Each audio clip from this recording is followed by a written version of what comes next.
کے بعد جنت اور جہنم کا دور شروع ہو جائے گا.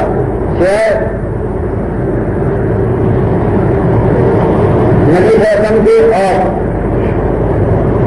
شہدا کے لیے آ گیا ہے کہ فوراً جنت کا دور شروع ہوتا ہے. باقی کسی کے لیے فوراً شروع ہونے کا معاملہ نہیں ہے. لذت میں کوئی ایسی جگہ ہے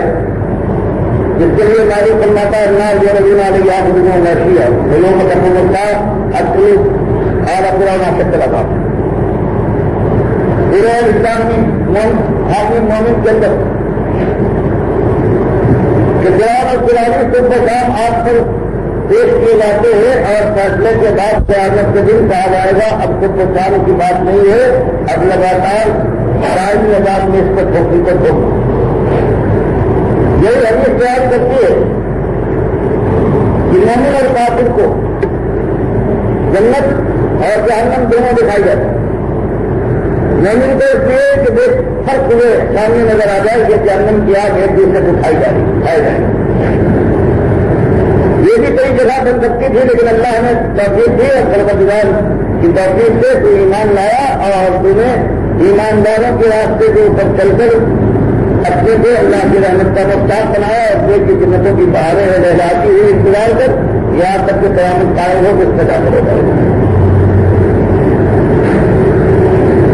تو جائے سودا بھی نبی صلی کے لیے بالکل آ گیا اور ابیت کی اللہ جاننے والا ہے تو آپ کر سکتے ہیں ہاتھ نہیں سکتے تو اس طرح سے بڑا راست داخلہ کے دل سے مل جائے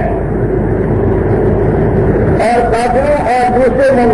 کافروں کو سب کے شام جو وہاں کی سب سے شان ہے اللہ اسے جس کی دیر تک چاہے گا عذاب کی تھوڑے پر چاہے گا. اور مومنوں کے ساتھ یہ بخاری مسلم کی حدیث ہے کہ اس کو سب سے شان لگا کر